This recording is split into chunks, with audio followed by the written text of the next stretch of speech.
نحمده ونصلي على رسوله الكريم أما بعد فأعوذ بالله من الشيطان الرجيم بسم الله الرحمن الرحيم رب اشرح لي صدري ويسر لي أمري واحلل عقدة من لساني يفقهوا قولي. حدیث نمبر 68 عن أبي هريرة قال رسول الله صلى الله عليه وسلم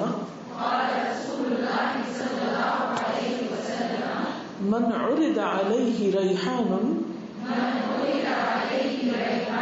فلا يرده فإنه خفيف المحمل طيب الريح رواہ مسلم. کتاب الالفاظ من الادب. عن ابی ہریرہ قال قال رسول اللہ صلی اللہ علیہ وسلم من عرض علیہ ریحان فلا يرده فإنه خفیف المحمل طیب الریح. سیدنا ابو ہریرہ رضی اللہ عنہ سے روایت ہے، رسول اللہ صلی اللہ علیہ وسلم نے فرمایا، جس کو خوشبودار پھول دیا جائے تو وہ اس کو نہ لوٹائے، اس لیے کہ اس کا کوئی بوجھ نہیں اور اس کی خوشبو عمدہ ہے. چونکہ پچھلی حدیث بھی ہدیے سے متعلق تھی، تو ہدیہ یا تحفہ کوئی بہت بڑی چیز کا نام نہیں، وہ چھوٹی سی چیز بھی ہو سکتی ہے، وہ محض ایک پھول بھی ہو سکتا ہے، کیونکہ اٹس ٹوکن آف لو، محبت کا اظہار ہے. جیسے پیچھے ہم نے کل پڑھا کہ خوشبو کا تحفہ نہ لوٹایا جائے، دودھ کا تحفہ نہ لوٹایا جائے، اسی طرح پھول کا تحفہ بھی نہ لوٹایا جائے. اگر کوئی شخص کسی کو پھول دیتا ہے تو اسے قبول کر لینا چاہیے. اور پھر آپ صلی اللہ علیہ وسلم نے اس کی وجہ بھی بتائی کہ پھول کا تو کوئی وزن ہی نہیں. خفیف المحمل، محمل کہتے ہیں جس میں کوئی چیز اٹھائی جائے، یا جیسے ہودہ وغیرہ ہوتا ہے اس کے لیے بھی محمل کا لفظ استعمال ہوتا ہے. اور طیب الریح، اس کی خوشبو بھی اچھی ہے. اس سے کئی باتیں ہمیں پتہ چلتی ہیں. ایک بات تو یہ کہ پھول کا تحفہ دیا جا سکتا ہے، کیونکہ بعض لوگ سمجھتے ہیں کہ پھول بھی کوئی دینے کی چیز ہے، دو تو کسی کو کوئی کھانے کی چیز دو، پھول تو ضائع ہو جاتا ہے، کسی کے کام نہیں آتا.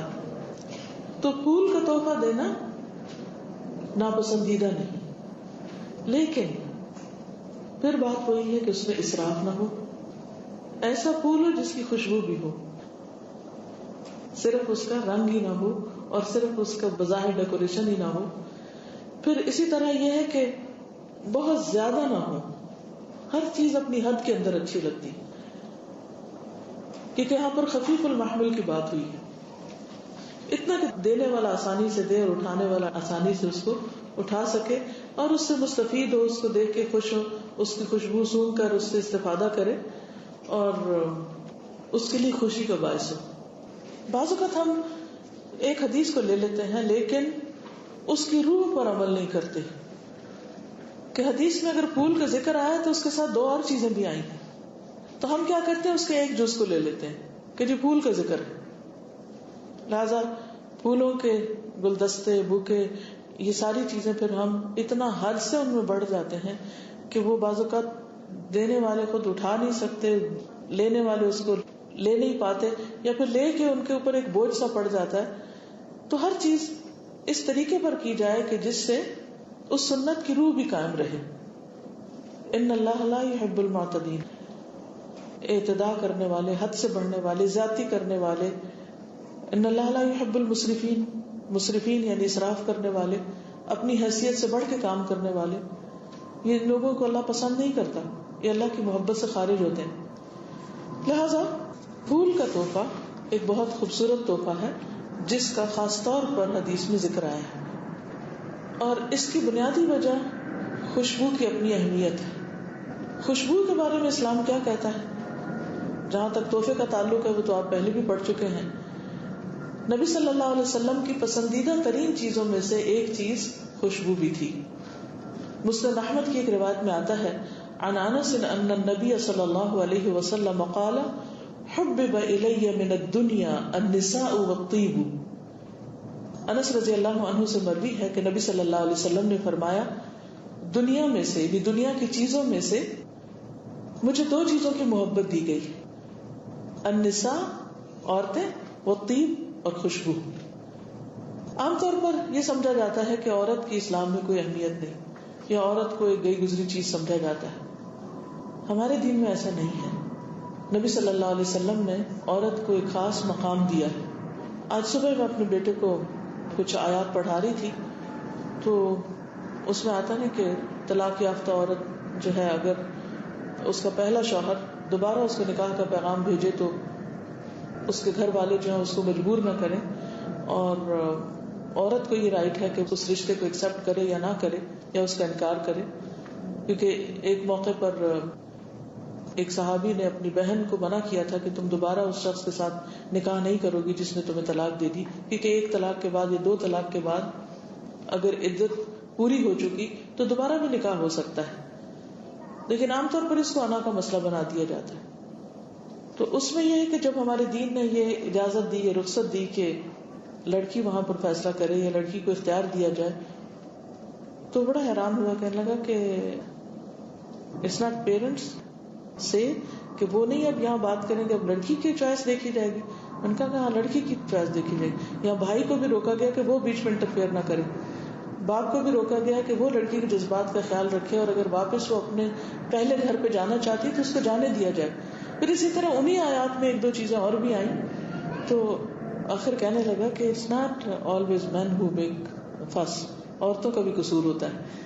تو میں نے کہا کہ ہاں بالکل ہوتا ہے، لیکن یہ دیکھو کہ یہ جو ایک الزام ہے مسلمانوں کے اوپر کہ یہاں عورت کے حقوق نہیں ہے، یہ بالکل غلط بات ہے.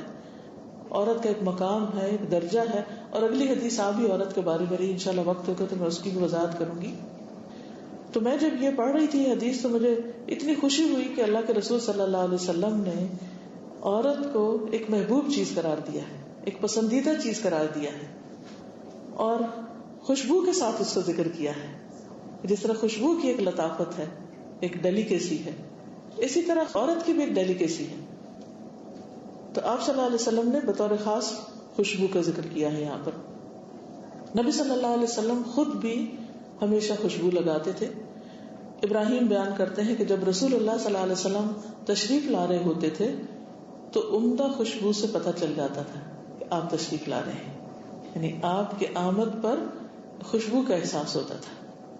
اسی طرح ایک اور بات میں آتا ہے کہ رسول اللہ صلی اللہ علیہ وسلم کو خوشبو کی وجہ سے رات کے وقت بھی پہچان لیا جاتا تھا.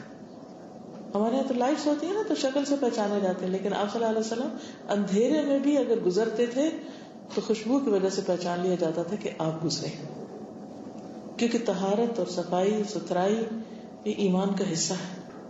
اور پھر اوپر مزید خوشبو لگانا یہ اور زیادہ بہترین چیز ہے.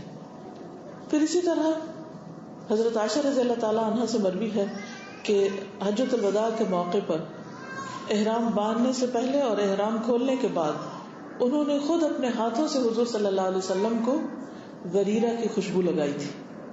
یعنی صرف ایک لمیٹڈ پیریڈ آف ٹائم ہے جس میں خوشبو لگانا منع ہے، تو اس میں آپ نے خوشبو نہیں لگائی، لیکن احرام پہننے سے پہلے جیسے نہا دھو کے تیاری کر رہے ہوتے ہیں تو اس سے پہلے آپ نے جسم کو خوشبودار کیا، پھر احرام پہن لیا. احرام باندھ کر نہیں لگانی چاہیے، لیکن احرام ڈالنے سے پہلے خوشبو لگائی جا سکتی.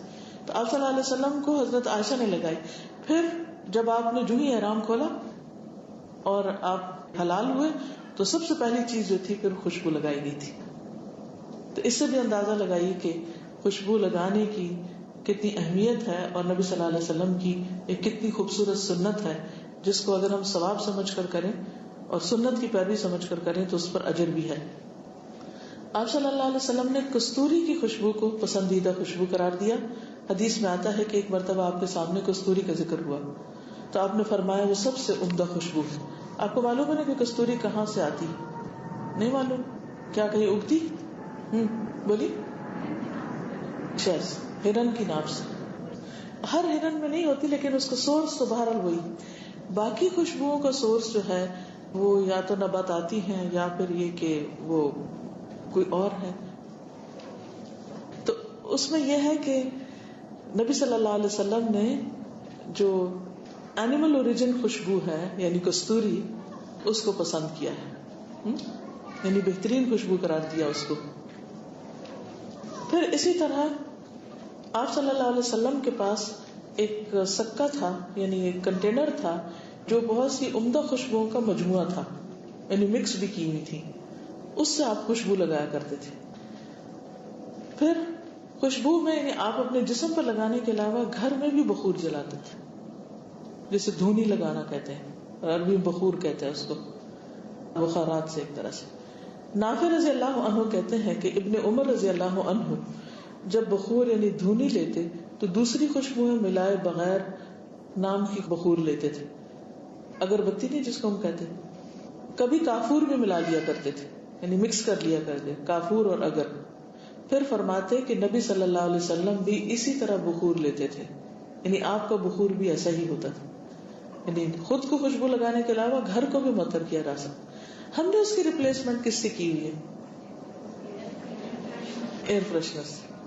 اور اس میں کیا ہوتا ہے؟ کیمیکلز. وہ جو ہمارے لنگز میں جاتے ہیں تو وہ بھی ہمارے لیے نقصان دہ، اگر ہمارے جسم پہ لگتے ہیں تو بھی نقصان دہ.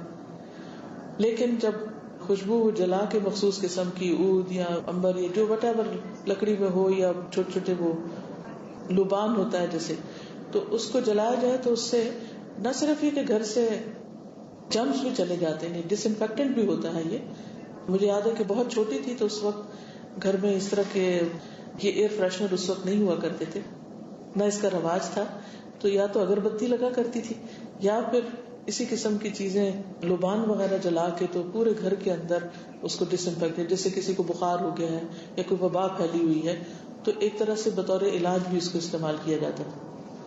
پھر یہ بھی کہا جاتا ہے کہ شیاطین اور جو برے اثرات ہوتے ہیں ان کا بھی علاج ہے اس میں، کیونکہ خوشبو نیک روحوں کی پسند ہے اور بدبو جو ہے اور گندگی جو ہے وہ شیاطین کو پسند ہے. اسی لیے شیاطین اپنا ٹھکانہ کہاں بناتے ہیں؟ واش روم، ٹوائلٹس میں، وہاں رہتے ہیں. تو اسی لیے ہمیں کیا حکم دیا گیا کہ جب ٹوائلٹ کے اندر جائیں تو کیا پڑھیں؟ اللہم انی اعوذ بک من الخبث والخبائث. تو خوشبو سے نہ صرف یہ کہ انسان کے ذہن، اس کا موڈ، اس کے صحت اچھی ہوتی ہے، بلکہ اس کے ساتھ ساتھ برے اثرات بھی گھر سے دور ہوتے ہیں. پھر جمعے کے دن خوشبو لگانا. ابو سعید خدری سے مروی ہے کہ رسول اللہ صلی اللہ علیہ وسلم نے فرمایا، جمعہ کے دن ہر بالغ پر غسل کرنا، مسواک کرنا اور اپنی گنجائش کے مطابق خوشبو لگانا، خواہ اپنی بیوی کی خوشبو میں سے ہو، واجب ہے. یعنی اگر اس کے اپنے پاس ختم ہو گئی ہے یا نہیں ہے تو وہ دوسرے کی خوشبو بھی لگا سکتا ہے، کیونکہ مین وومن کے پرفیوم فرق ہوتے ہیں. تو اگر اس کا اپنا نہیں ہے تو بھی جمعے کے دن لگانے کے لیے اگر کچھ اور بھی لگا تو ہے تو خوشبو ہی، تو کوئی حرج نہیں. پھر گندگی کو خوشبو سے دور کرنا چاہیے. انس رضی اللہ تعالی عنہ سے روایت ہے کہ رسول اللہ صلی اللہ علیہ وسلم نے مسجد میں قبلے کی طرف رینٹ دیکھا، یعنی کہ ناک کا بلغم جو ہے، تو آپ صلی اللہ علیہ وسلم اس سے ناراض ہو گئے کہ مسجد میں یہ گندگی، یہاں تک کہ آپ کا چہرہ سرخ ہو گیا، یعنی آپ کو گندگی سے اتنی نفرت تھی. تو ایک انصاری خاتون کھڑی ہوئی، انہوں نے اس کو رگڑا اور اس کے اوپر خوشبو لگائی، یعنی کہ جگہ صاف کر دیا، پانی نہیں ہوگا تو انہوں نے اپنی خوشبو نکالی. تو آپ صلی اللہ علیہ وسلم نے اس کو دیکھ کر فرمایا کہ یہ کیا عمدہ کام ہے، یعنی ما احسن ھذا. یہ سنن النسائی کی روایت ہے. تو اب بھی آپ دیکھیں کہ مسجدوں میں خاص طور پر خوشبو لگانے کا اہتمام کیا جاتا ہے، چاہے دیوار ہو یا کارپیٹس ہو یا کسی بھی طرح، کیونکہ وہاں پر فرشتے حاضر ہوتے ہیں اور عبادت کے لیے انسان جمع ہوتا ہے. تو جہاں بھی انسان چاہے اپنے گھر میں بھی عبادت کرتا ہے تو اپنی جانماز پر خوشبو لگا لے، نماز کے جو دوپٹہ ہے، چادر ہے، اس پر خوشبو لگا لے، تو آپ دیکھیں گے کہ ایک دم آپ کی یکسوئی زیادہ ہو جائے گی، کنسنٹریشن اچھی ہوگی. اور اس میں آپ دیکھیے کہ خوشبو مہنگی چیز ہے، اور اگر ہم روز جانماز پہ لگا رہے ہیں، گھر میں لگا رہے ہیں بخور، تو ہو سکتا ہے ہم کہ ہمارا بجٹ اجازت نہیں دیتا. پھر بھی میں یہ کہوں گی کہ کسی اور چیز سے کٹ کر کے کپڑے کم بنا لیں، فرنیچر بہت بھاری نہیں رکھیں، لیکن وہ بجٹ خوشبو اور بخور اور ان چیزوں پر استعمال کریں تاکہ ایک سنت پوری ہو. جب ہمارا ایٹماسفیئر اچھا ہوگا تو گھر میں جو لوگ رہ رہے ہیں ان کا مزاج بھی اچھا ہوگا اور انشاءاللہ لڑائی جھگڑے کم ہوں گے. کیونکہ جو ماحول ہوتا ہے وہ انسان کی شخصیت پر اثر انداز ہوتا ہے. اور پھر عبادات اچھی ہوں گی, نماز اچھی ہوگی, کوئی بھی آپ کام کریں گے تو اس میں بھی خوبصورتی آئے گی. کیا نبی صلی اللہ علیہ وسلم بہت زیادہ مالدار تھے, بہت پیسہ اپنے پاس رکھتے تھے تو تب وہ خوشبو لگاتے تھے؟ نہیں, ان کی کچھ پرائرٹیز تھی. کبھی آپ سیرت کا مطالعہ کریں تو آپ دیکھیں کہ آپ کے پاس کیا کیا تھا. آپ یاد ہوگا کہ ایک اسرائیلی خاتون وزیر اعظم تھی, تو ان کے بارے میں نے پڑھا تھا کہ انہوں نے باقاعدہ اس چیز پر اسٹڈی کیا کہ حضور صلی اللہ علیہ وسلم جب فوت ہوئے تو ان کے گھر میں کیا تھا. ان کے گھر میں کھانے کے لیے پورا ذخیرہ نہیں تھا. اس وقت انہوں نے ایک یہودی سے رہن پر کچھ جو وغیرہ لیے ہوئے تھے گھر والوں کے لیے, لیکن آپ کے کمرے میں تلواریں لٹکی ہوئی تھی, اسلحہ موجود تھا, لیکن کھانے کے لیے نہیں تھا. تو کہتی کہ اس سے ہم نے یہ سیکھا کہ پیٹ کاٹ کر اپنے دفاع کے لیے, ظاہر ہے کہ اسرائیل کو اپنے دفاع کے لیے گھر میں کھانے کی نہیں کسی اور چیز کی ضرورت ہے, تو وہ بھی ہمارے رسول صلی اللہ علیہ وسلم کی سنت سے یہ چیز اخذ کی گئی. کیونکہ مدینہ میں جب آپ تھے تو آپ کو معلوم ہے, خاص طور پر شروع میں جب آپ تشریف لے گئے تو ہر وقت ایک خوف کی کیفیت ہوتی تھی, اور ہر وقت کوئی نہ کوئی افواہ اٹھ رہی ہوتی تھی کہ دشمن حملہ آور ہونے والا ہے.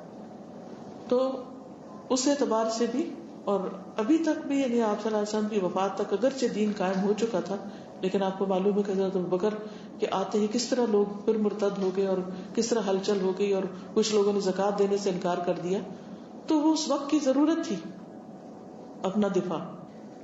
اسی طرح آپ کے پاس کو بہت زیادہ وارڈروبز بھری نہیں تھی کپڑوں کی, لیکن کیا تھا, خوشبو تھی, خوشبو کا برتن تھا, اور خوشبو لگاتے تھے, یعنی کہ آپ کے بالوں پر مسلسل خوشبو کا اثر رہتا تھا, اور جہاں آپ جاتے آپ ایک طرح سے مہک رہے ہوتے تھے. اس کے برعکس ہماری پرائرٹیز کیا ہوگی؟ ہمارے مال کا زیادہ حصہ کس پر لگتا ہے؟ ظاہریت پر, ظاہری چیزوں پر. ہم مقصد کے لیے بھی کم خرچ کرتے ہیں, اور جو چیز ہماری عبادت میں, ہمارے دین میں, ہمارے اخلاق میں ہمیں مدد دیتی ہے, ان چیزوں پر بھی ہماری توجہ نہیں.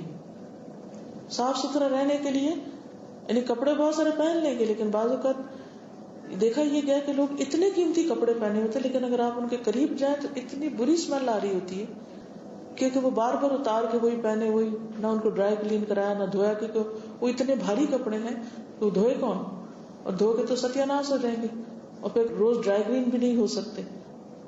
تو وہی جسم کی بسان جو ہے وہ بار بار ان کے اندر جمع ہو کے دور سے دیکھنے میں بہت خوبصورت نظر آئیں گے, لیکن قریب جانے پر فرشتے بھی شاید دور ہو جائیں. تو یہ چیز جو ہے یہ ناپسندیدہ ہے, اور اس سے بچنے کی ضرورت ہے.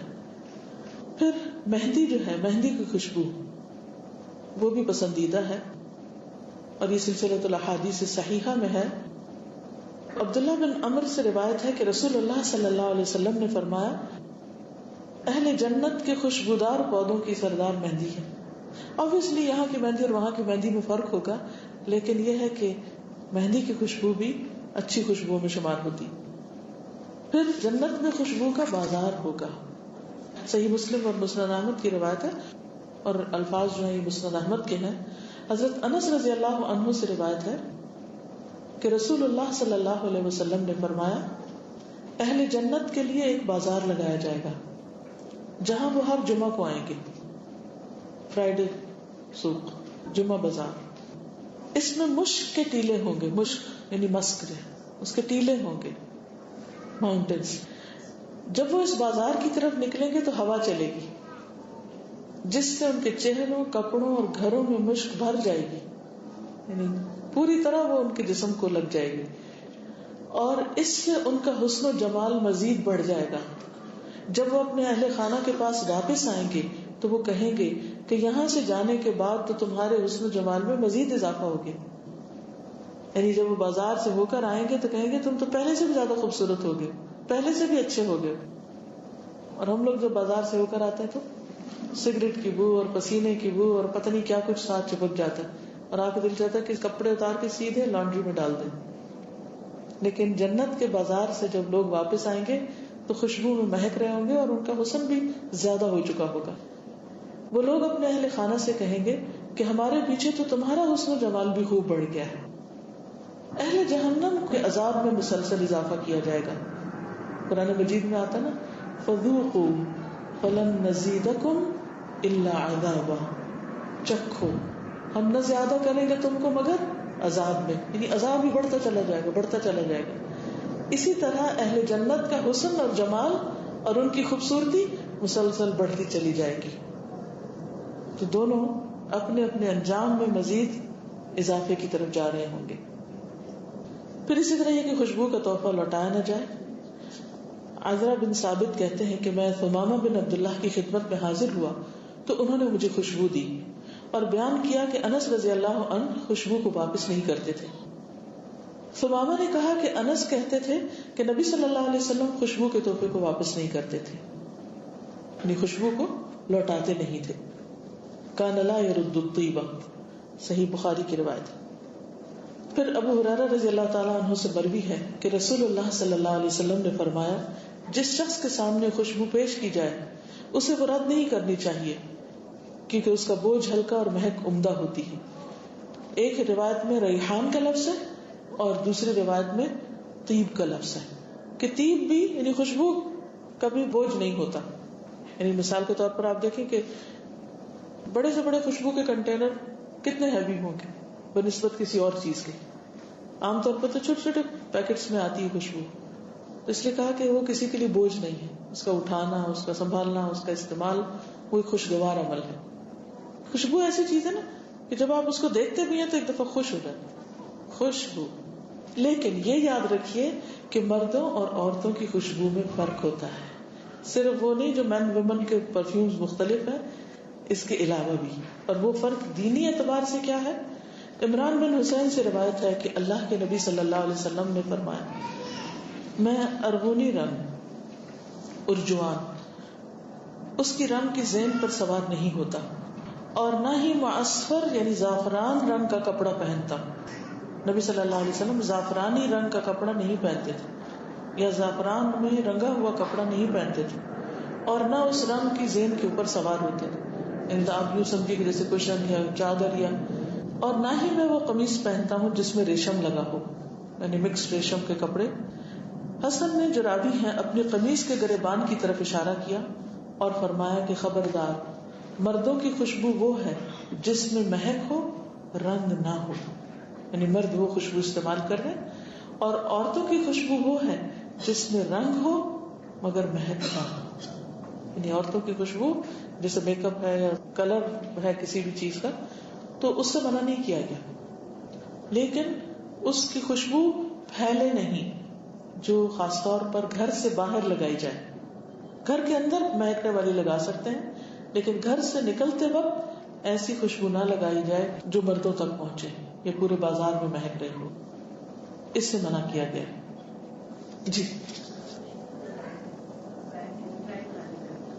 جی اس کو بھی جاری ہوگی تو نہیں لگانی چاہیے. جی ایسی صورت میں ہلکی پھلکی اگر انڈر آرم لگا رہے ہیں جو صرف آپ تک ہے اور آپ کے ساتھ والے تک نہیں جا رہی، یا یہ کہ وہ صرف اس بو کو کاٹ رہی ہے جو آپ کے جسم سے نکل رہی ہے، تو اس حد تک تو ٹھیک ہے. لیکن اگر وہ مہک ڈرائیور تک بھی جا رہی ہے تو ٹھیک نہیں. جی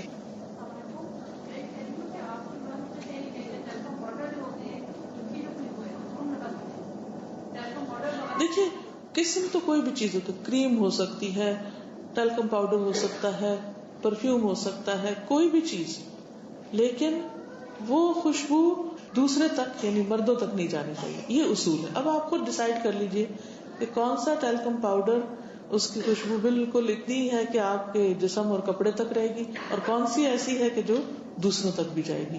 یہ ہر شخص خود پھر سینس کر سکتا ہے. ٹھیک. لیکن ٹیلکم پاؤڈر یعنی رنگ کے اعتبار سے کہ وہ رنگ ہے مگر مہک کم ہے تو اس میں آ سکتا ہے. یہ سنن النسائی کی روایت ہے. ابو ہریرہ سے روایت ہے کہ رسول اللہ صلی اللہ علیہ وسلم نے فرمایا مردوں کی خوشبو وہ ہے جس میں مہک ظاہر ہو اور رنگ ظاہر نہ ہو. یعنی مردوں کو رنگین چیز پہننے سے منع کیا جا رہا ہے. اور عورتوں کی خوشبو وہ ہے کہ جس میں رنگ ظاہر ہو، مہک ظاہر نہ ہو. پھر اسی طرح خاص طور پر اس سے منع کیا گیا کہ گھر سے نکلتے وقت کوئی خوشبو لگائے عورت. ابو ہریرہ رضی اللہ عنہ سے روایت ہے کہ انہیں ایک عورت ملی راستے میں جس سے خوشبو آ رہی تھی اور اس کا دامن ہوا سے اڑ رہا تھا، یعنی کپڑے بھی اڑ رہے تھے. ابو ہریرہ رضی اللہ عنہ نے اس سے کہا کہ اے جبار کی بندی، اسے نہیں کہا کہ اللہ کی بندی، کہا اے جبار کی بندی. اس وقت اللہ کا وہ نام ذکر کیا کہ جس میں بہت جلال ہے ایک طرح سے، اس کو ڈرانے کے لیے. تو مسجد سے آئی ہو؟ وہ کہنے لگی ہاں. پھر پوچھا کیا اسی لیے خوشبو لگائی ہے، یعنی مسجد جانے کے لیے؟ اس نے کہا ہاں. فرمایا میں نے اپنے حبیب ابو القاسم یعنی محمد صلی اللہ علیہ وسلم کو یہ فرماتے ہوئے سنا کہ جو عورت اس مسجد کے لیے خوشبو لگا کر نکلے اس کی نماز قبول نہیں ہوتی یہاں تک کہ وہ واپس لوٹ جائے اور غسل جنابت جیسا غسل کرے. اتنا سخت حکم ہے کہ اگر مسجد میں ایسی خوشبو لگا کر گئی ہے کہ جو مردوں کو جا رہی ہے اور مرد نماز میں متوجہ ہونے کی بجائے پیچھے ان کا دھیان عورتوں ہی کی طرف جا رہا ہے، تو یہ چیز عورت کے لیے بھی اور مردوں کے لیے بھی نقصان دہ ہے، کیونکہ خوشبو کے اپنے اثرات ہوتے ہیں. اسی طرح نبی داؤد کی روایت ہے. اسی طرح مردوں کے لیے رنگین کپڑا اس طرح کا پہننا جیسے زعفران میں رنگا ہوا یا زعفرانی رنگ یا اس سے ملتے جلتے رنگ، وہ ناپسندیدہ ہے. عمار بن یاسر فرماتے ہیں کہ ایک رات میں اپنے گھر والوں کے پاس آیا، میرے دونوں ہاتھ پھٹ چکے تھے، تو گھر والوں نے زعفران کا یعنی خلوق مجھے لگا دیا. زعفران تو کسی چیز میں ملا کر وہ کریم سی جیسے بن جاتی، تو انہوں نے کیا کیا کہ وہ پھٹے ہوئے ہاتھوں جس بازو کو ہم ویزلین لگا لیتے ہیں یا کوئی کریم لگا لیتے ہیں، تو وہ رنگین تھی تو انہوں نے وہ لگا دی. صبح کو میں رسول اللہ صلی اللہ علیہ وسلم کے پاس حاضر ہوا، میں نے آپ کو سلام کیا تو آپ نے جواب نہیں دیا اور نہ ہی مجھے مرحبا کہا، اور فرمایا کہ جاؤ اور اس خوشبو کو دھو کر اپنے سے دور کرو. بس میں گیا اور میں نے اسے دھویا، پھر واپس آیا اس حال میں کہ اس کا ایک دھبا مجھ میں باقی رہ گیا، یعنی ابھی بھی کچھ حصہ تھا. میں نے سلام کیا تو آپ نے جواب نہیں دیا، نہ ہی مرحبا کہا. فرمایا جاؤ اور اسے بھی دھو ڈالو. میں گیا اور اسے دھو دیا، پھر واپس آیا اور سلام کیا تو آپ نے جواب دیا اور فرمایا کہ فرشتے کافر کے جنازے پر خیر اور بھلائی لے کر نہیں آتے، یعنی جیسے مومن کے جنازے کے ساتھ ہوتے ہیں. آپ کو معلوم ہے نا کہ سعد بن معاذ جب فوت ہوئے تھے تو 70,000 فرشتے ان کے جنازے میں اترے تھے. تو مومن کے جنازے پر تو وہ یعنی مومن کے لیے تو دعائیں کرتے ہیں، لیکن کافر کے جنازے پر خیر و بھلائی لے کے نہیں آتے. اور نہ ہی زعفران میں لتھڑے ہوئے شخص کے پاس کوئی خیر و بھلائی لاتے ہیں، اور نہ ہی جنبی شخص کے پاس خیر لے کر آتے ہیں. البتہ جنبی کے لیے رخصت دی ہے کہ جب وہ سونا یا کھانا پینا چاہے تو وضو کر لے. جنبی ہوتا ہے جنابت میں، یعنی جو سیکشل امپیورٹی، اس کی طرف اشارہ ہے. تو اب آپ دیکھیے کہ 3 لوگوں کا یہاں پر ذکر کیا گیا، اور اس میں سے ایک وہ شخص کہ جو عورتوں والی خوشبو لگا کر یا عورتوں جیسا رنگ لگا کر خوشبو والا کپڑا پہن کر یا اپنے جسم پہ مل کے نکلے، کیونکہ مردوں کو اس سے منع کیا گیا کہ وہ عورت کی مشابہت کرے اور عورتوں کو منع کیا گیا کہ وہ مردوں کی مشابہت کرے. اور بعض اوقات ہمارے یہاں شادیوں میں مردوں کے اوپر ایسے رنگ پھینک دیتے ہیں، اور اگر ان میں خوشبو ہے اور وہ رنگ پھینک رہے ہیں تو ویسے ہی ناپسندیدہ ہے. آپ نے دیکھا ہوگا کہ مہندی کا جو فنکشن ہوتا ہے بعض اوقات اس میں پیلے رنگ کے پہنے ہوتے ہیں کپڑے. عورتوں کے لیے تو ٹھیک ہے کوئی بھی رنگ پہن سکتی ہیں، لیکن مردوں کے لیے اس قسم کا رنگ پہننا درست نہیں، کیونکہ زعفرانی رنگ جو ہے وہ بھی اس سے ملتا جلتا ہوتا ہے. کوئی بتا سکے گا کہ ایگزیکٹلی زعفرانی رنگ کون سا ہوتا ہے تاکہ مثال سے سب کو سمجھ آ جائے؟ جی یلوش اورنج شیڈ ہوتا ہے، ٹھیک ہے نا. رسٹ کرو، گیندے کے پھول کا رنگ، یس گیندے کے پھول نہیں ہے آج کل آپ دیکھیں کتنے لگے ہوئے ہیں، ٹھیک ہے نا. تو 2 کلر ہے نا، تو یہ رنگ مردوں کو نہیں پہننے چاہیے، اور کوشش کریں کہ بچپن سے ہی نہ پہنا ہے. اور اگر شادی وادی کے موقع پر جیسے ہمارے ہاں اس قسم کی ہندوانہ رسمیں ہوتی ہیں تو ان موقعوں پر بعض اوقات آپ خود نہیں کرتے لیکن بچوں کے دوست ان کو بلا لیتے ہیں اور ان کو باقاعدہ کہتے ہیں کہ یہ کپڑے اس رنگ کے پہن کر آؤ. تو اس سے اجتناب کرنا چاہیے. جی بالکل. لیکن بعض اوقات وہ مخصوص رنگ کے لیے کہتے ہیں نا، تو وہ اس تکلف کی ضرورت بھی نہیں ہے. یعنی مہندی لگانا تو منع نہیں ہے، لیکن ایسے رنگ پہننا اور ایک ایسے مخصوص طریقے اختیار کرنا وہ ناپسندیدہ ہے. خوشبو جو ہے وہ انسان کی صحت کی حفاظت کا ذریعہ بھی ہے. ابن القیم الجوزیہ انہوں نے اپنی کتاب طب نبوی میں لکھا ہے کہ عمدہ خوشبو روح کی غذا ہے، یعنی اس سے آپ کی روح کو ایک اطمینان نصیب ہوگا. اور روح قوائے انسانی کے لیے سواری ہے، یعنی ہمارے جسم کے جو اعضاء ہیں یہ ہماری روح پہ سوار ہیں ایک طرح سے. اور روح میں قوت خوشبو کی وجہ سے آتی ہے، اور پھر وہ قوت ہمارے جسمانی اعضاء کی طرف بھی منتقل ہوتی.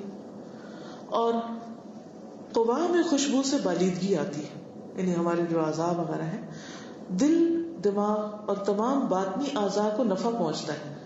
یعنی خوشبو صرف ظاہری نہیں، اندر کے جو اعضاء ہیں ان کو بھی فائدہ دیتی، قلب کو فرحت ملتی، نفس خوش ہوتا ہے، روح میں تازگی کروٹ لیتی.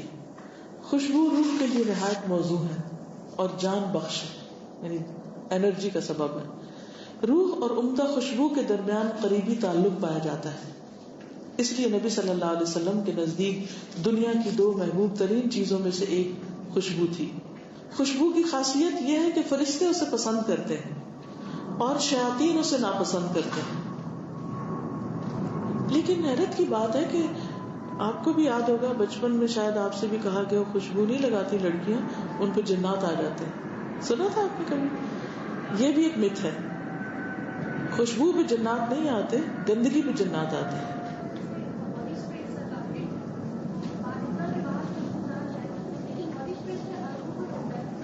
وہ بھی درست نہیں ہے، پھر ویسے بھی نقصان دہ ہے جسم کے لیے. شیاطین کو سب سے زیادہ محبوب ناپسندیدہ بو ہے، یعنی شیطان اس پہ خوش ہوتے ہیں، اسی لیے ٹوائلٹس میں رہتے ہیں. اور پاکیزہ روحیں عمدہ خوشبو کو پسند کرتی ہیں، اور ناپاک اور خبیث روحوں کو گندگی اور بدبو سے آسودگی ہوتی، یعنی ان کو گندا رہنے سے دلچسپی ہوتی. اور ہر روح اپنے ذوق کے مطابق اپنی پسندیدہ چیز کی طرف مائل ہوتی، یعنی جو خود جیسا ہوتا ہے ویسا ہی رنگ پسند کرتا ہے، ویسے ہی خوشبو پسند کرتا ہے، ویسا ہی ماحول پسند کرتا ہے. چنانچہ الخبیثات للخبیثین والخبیثون للخبیثات والطیبات للطیبین والطیبون للطیبات. گندگیاں اور خبائث گندے لوگوں کے لیے ہیں، وہ گندگی کو محبوب رکھتے ہیں، اور پاکیزگی پاکیزہ لوگوں کے لیے ہے، اور یہ لوگ عمدہ اور پاکیزہ چیزوں کو پسند کرتے ہیں. ابن القیم کہتے ہیں اگرچہ آیت کا کانٹیکسٹ عورتوں اور مردوں کے سلسلے میں ہے، مگر تمام اعمال اور اقوال میں یہ بات پائی جاتی ہے، ایز اے جنرل رول بھی آپ اس کو لے سکتے ہیں. کھانے اور پینے کی چیزوں اور خوشبودار اور بدبودار چیزوں میں بھی یہی قانون ہے کہ جو طیب مزاج کے لوگ ہوتے ہیں وہ طیب چیز کھانا پسند کرتے ہیں، کھانے کی خوشبو میں سے بھی اچھی خوشبو پسند کرتے ہیں، اور اگر کھانے سے کوئی بدبو آ رہی ہو تو وہ کھانا نہیں کھاتے، کیونکہ ہمیں حکم دیا گیا نا کہ یا ایھا الذین آمنوا کلوا من طیبات ما رزقناکم، کہ پاکیزہ چیزوں میں سے کھاؤ جو ہم نے تم کو رزق دی ہے. تو کہتے ہیں کہ اس آیت کے لفظ میں عموم ہے یا معنی میں عموم ہے، یعنی کانٹیکسٹ تو خواتین و حضرات کا ہے، لیکن اس کا اصول جو ہے وہ عام ہے. ہر چیز کے اندر خبیث لوگ خبیث چیزیں پسند کریں گے، اور نیک لوگ یا طیب لوگ پاکیزہ لوگ پاکیزہ چیزیں پسند کریں گے. ایک عام قاعدہ ہے. اب آپ کچھ کہنا چاہتے کیسے؟ جی آپ فرمائیں.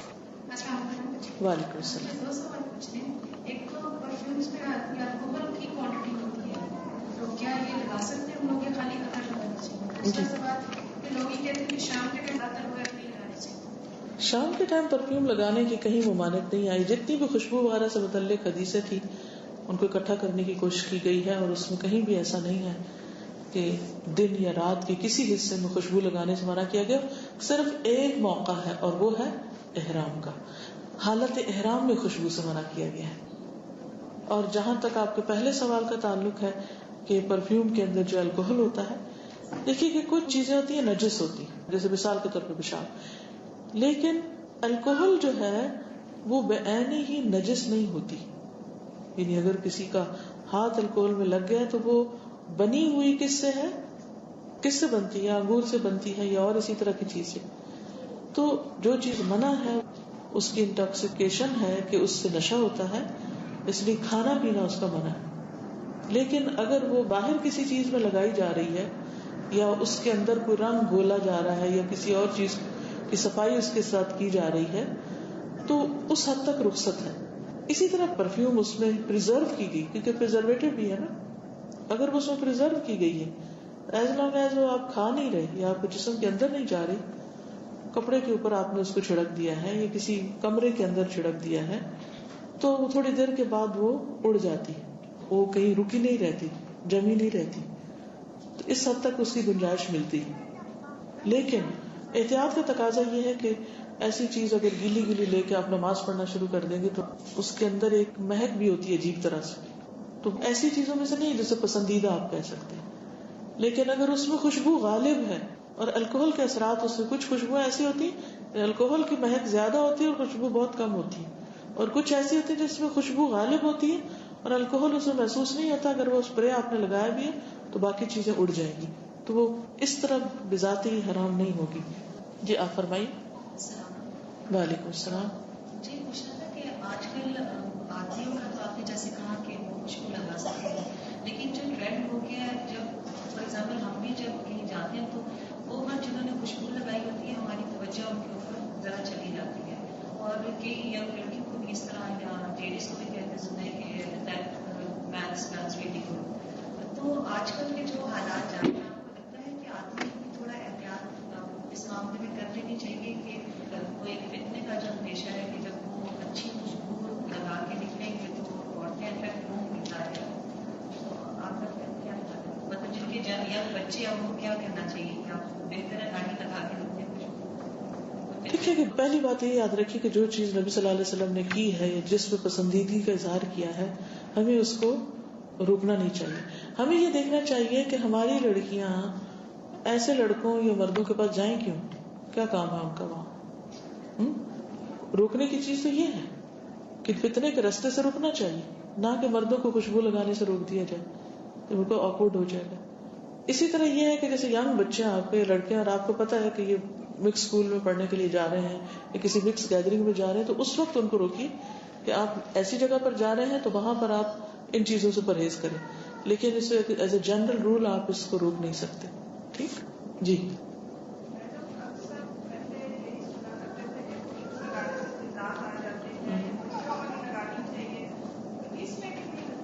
اسے کوئی حقیقت نہیں ہے، بلکہ گندا رہنے سے جنات آتے ہیں، وہ گندگی پسند ہوتے ہیں. یہ بہت سے لوگ جن کے اوپر جنات حاوی ہو جاتے ہیں، مسلط ہو جاتے ہیں، اس کی وجہ بھی یہی ہوتی ہے کہ ایسے لوگ اپنی نہ تو جسمانی صفائی کرتے ہیں، یعنی انڈر آرم بال یا انڈر لیگز بال جو ہیں وہ ان کو صاف نہیں کرتے، اس کے اندر گندگی پھنس جاتی اور وہ ایک عجیب طرح کی سڑان ان کے جسم سے پھر نکلتی ہے.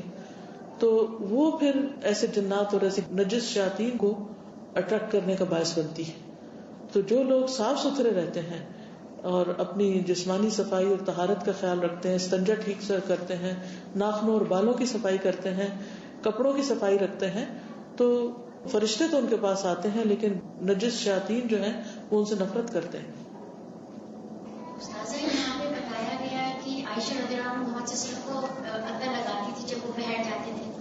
تو یہ ہمارے لیے ایز اے بیوی بھی ایک بہت اچھی ٹپ ہے کہ جب وہ جمعے کے خطبے کے لیے جب جا رہے ہوتے ہیں تو ہم بھی اہتمام کر کے شوہر کو بھی اور بچوں کو بھی لگا سکتے ہیں. بالکل. اس میں آپ دیکھیے کہ ہسبینڈ وائف کی ایک ریلیشن شپ اور ایک تعلق کا پتہ دیتا ہے نا. اب کیا حضور صلی اللہ علیہ وسلم خود خوشبو نہیں لگا سکتے تھے؟ لگا سکتے تھے، لیکن حضرت عائشہ ان کو اگر لگا رہی ہیں تو اس سے پتہ چلتا ہے کہ وہ اپنی محبت کا اظہار کر رہے ہیں. اسی طرح اگر آپ بچوں کو لگا رہے ہیں یا کسی کو بھی، تو یہ ایک محبت کا اظہار ہے. اگر آپ اس ٹپ پر بھی عمل کریں تو آپ دیکھیں گے کہ بہت سے آپ کے جو ہسبینڈ وائف کے بیچ میں شکوے شکایات ہوتے ہیں نا، وہ ایک ان سیڈ قسم کی شکایتیں ہوتی ہیں. وہ کیا ہوتی ہیں؟ اصل میں وہ توجہ چاہ رہے ہوتے ہیں اور کچھ بھی نہیں ہوتا. تو جب توجہ میں کمی ہوتی ہے تو تعلقات خراب ہوتے ہیں. اب توجہ کیسے دیں؟ بار بار یہ تھوڑی پوچھتے رہے اچھا چائے پینی ہے، پانی پینا ہے، یہ اور وہ بھی بس جلدی سے نہیں. یہ توجہ نہیں، یہ تو روٹین کا ایک کام بن جاتا ہے. کوئی بھی ایسی چیز کہ جس سے دوسرے کا دل خوش ہو، اس کے کرنے سے گھر کے ماحول میں لازماً فرق پڑے گا. جی میں یہ کہہ رہی تھی کہ جیسے ہم لوگ کا روٹین میں یہی ہے کہ ہم لوگ سب پرفیوم لگانے کی عادت سی ہو گئی ہے، بے شک بہت لائٹ لگ رہے ہیں اور لگا کے جاتے ہیں موت بارے میں بھی چلے جاتے ہیں. ابھی جیسا کہ آپ نے ذکر فرمایا کہ مسجد میں لیڈیز جو ہے جائیں اور خوشبو میں ہوں. اب یہاں جیسے کہ آپ نے جنابت واجب ہو جاتی ہے اگر مرد تک خوشبو چلی جائے. اب یہاں پہ لیڈیز پورشنس الگ ہوتے ہیں، ٹھیک ہے. ہم لوگ لیڈیز کے ایریا میں جا کے نماز بھی پڑھ لیتے ہیں، مال میں جاتے ہیں یا قریب مسجد ہوتی ہے، ہم گھر سے نکلے نماز قضا ہونے کے بجائے کوشش کرتے ہیں یا پڑھ لیں نماز. تو بعض دفعہ یہ ہو رہا ہوتا ہے ہم گزر رہے ہوتے تو ہمارے آس پاس مرد بھی ہوتے ہیں، تو اس حالت میں دیکھیے ہم سب کو ایک حکم پتہ چل گیا. اب اس کے بعد ہمیں خود پتا ہے کہ شریعت نے اصول تو بتا دیے، لیکن اب یہ ڈیٹیلز نہیں بتائیں کہ اچھا اس رستے سے گزرو تو ایسا کرنا. اتنی ڈیٹیلز ہمیں خود طے کرنی ہوگی. ایک اور چیز یہ ہے کہ بعض اوقات ایسا ہوتا ہے نا کہ ہم خود ہی ڈرائیو کر رہے ہوتے ہیں اور اپنے گھر کے پورچ سے نکلتے ہیں خود ڈرائیو کر کے، اور پھر اپنی مثلا دوست کے گھر جا رہے ہیں یا کسی ایسی امی ابا کے گھر جا رہے ہیں کہ جہاں پتہ ہے کہ راستے میں کسی نان محرم سے کوئی انٹریکشن نہیں، وہ ایک الگ معاملہ ہوگا. لیکن اگر آپ کو معلوم ہے کہ آپ نے رستے میں بازار بھی اترنا ہے اور آپ نے کسی اور کے گھر بھی جانا ہے، آپ کو نہیں معلوم کہ کون دروازہ کھولنے آ رہا ہے، کیا ہو رہا ہے، تو یہ فیصلے ہم سب کو پھر خود کرنے ہیں.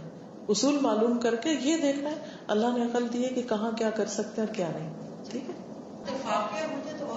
بائی چانس ہو جائے تو اور بات ہے، لیکن انٹینشنلی پتا ہے کہ یہاں جا رہے ہیں اور یہاں مرد ہوں گے تو پھر ہمیں بچنے کی ضرورت ہے. السلام علیکم. وعلیکم السلام. میرا ریلیشن شپ کچھ سائنس کے فیلڈ سے ہے، تو ایک خاص قسم کے ڈیزائنر پرفیومز آج کل جو ہے وہ مارکیٹ میں اویلیبل ہے، جو کہ بہت سارے سیلیبریٹیز انڈورس کرتے ہیں. تو ان کے اندر ایک خاص قسم کا کیمیکل یوز ہوتا ہے جس کو کہتے ہیں فیرومونز. ہماری باڈی میں سے یہ انزائم پروڈیوس ہوتا ہے اور بیسیکلی یہ انزائم جو ہے وہ اٹریکٹ کرتا ہے اپوزٹ سیکس کو آپ کی طرف. اور یہ فیرومونز جو ہیں وہ اسی لیے پرفیومز میں ڈالے جاتے ہیں تاکہ جو لیڈیز پرفیوم ہے اس سے میلز اٹریکٹ ہو اور جو میل پرفیومز ہیں اس سے لیڈیز اٹریکٹ ہوں. تو میں صرف اس طرف آپ کی توجہ لے جانا چاہ رہی تھی کہ اس طرح کے پرفیومز کو بہت چیک کر کے لیجیے کہ اس کے اندر فیرومونز موجود ہیں یا نہیں، کیونکہ ان کا پرپز یہ ہوتا ہے کہ اپوزٹ سیکس آپ کی طرف اٹریکٹ ہو جائے. جزاک اللہ خیرن. آپ دیکھیے کہ بظاہر جب ہم حدیث پڑھتے ہیں تو ہم کہتے ہیں کہ اتنا بڑا حکم کہ عورت جا کے غسل کرے پھر اگلی نماز پڑھے، بہت بڑی بات لگتی ہے نا کہ شیم فل.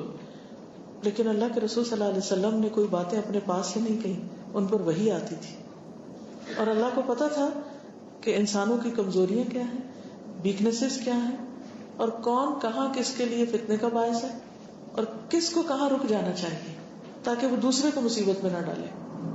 اور خصوصاً اس طرح کے جو سنتھیٹک پرفیومز ہیں یعنی مین میڈ قسم کے، ایک تو نا نیچرل، ان پہ بھی احتیاط ضروری ہے. لیکن یہ جو کہہ رہی ہے کہ ہیومن انزائمز پر بیسڈ ہے کہ جس سے ایک اٹریکشن پیدا ہوتی، تو ان چیزوں سے تو obviously پھر انسانی فطرت کو مسخ کیا جا رہا ہے. جی وعلیکم السلام. جو بالوں کو کلر کیا جاتا ہے اور بالوں کے کلر میں الکوہول ہوتا ہے وہ پھر دھل جاتا ہے. ویسے تو نیچرلی ہو کوئی چیز جس میں ایسی چیزیں نہ ہوں، کیونکہ دیکھیے کہ کلر کو ڈائلیوٹ کرنے کے لیے، مکس کرنے کے لیے کوئی نہ کوئی ایسی چیز ڈالنی پڑتی ہے جیسے پینٹ ہے یا کوئی بھی چیز. لیکن وہ جب پینٹ سوکھتا ہے یا کلر سوکھتا ہے تو وہ ایواپوریٹ ہو جاتے ہیں، دھونے سے پاک ہو جاتا ہے. ٹھیک ہے.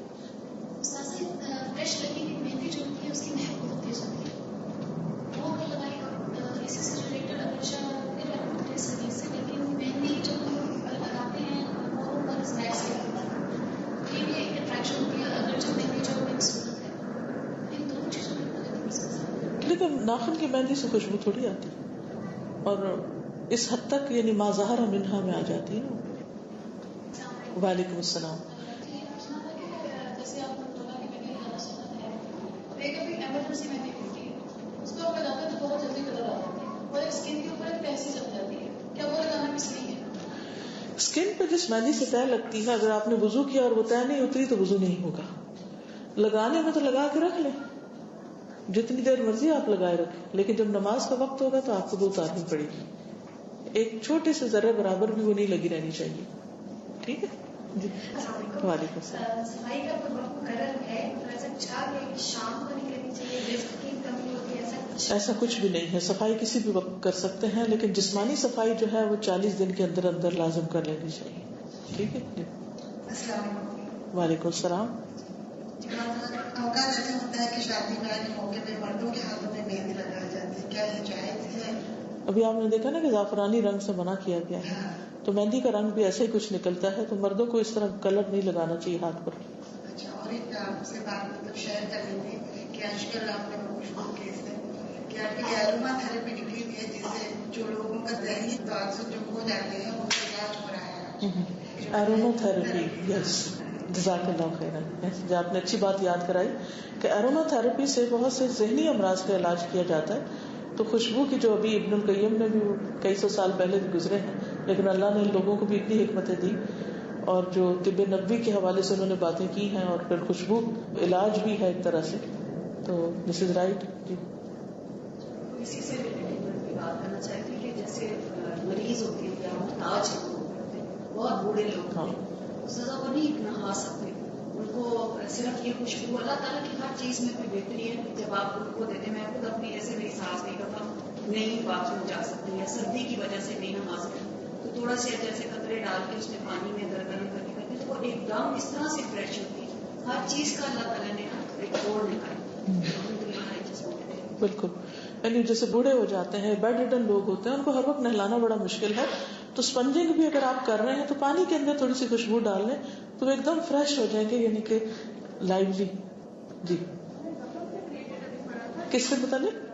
اگر ان کو خون لگ جاتا تھا رسول اللہ کو، جی جی دیکھیے وونڈ میں وہ کلر نہیں ہوتا ہے، کہ جب دیکھیے مہندی دو تین طرح ہوتی ہے. ایک اگر جیسے پتے وغیرہ توڑ کے آپ نے ان کو سوکھی مہندی کو اگر زخم کے اوپر بھرنے کے لیے یا اس طور پہ لگایا تو زخم کی جگہ پر اس طرح رنگ نہیں چڑھے گا. لیکن ایک ڈیکوریشن کے لیے مہندی لگائی ہے تو ایک فرق چیز ہے. علاج کے طور پر کسی چیز کو لگانا وہ مختلف ہے. اب جو زعفران کا انہوں نے لگایا تھا، جس چیز سے منع کیا گیا تھا، وہ ایک لیپ تھا. تو وہ لیپ اسی طرح ہے نا جیسے مہندی کے کلر کا لیپ ہے، یعنی صرف اگر مہندی خالی لگی ہوئی ہے تو اس رنگ کی تو کوئی بات نہیں، لیکن جب اترے گی تو پھر وہ رنگ چڑھے گا.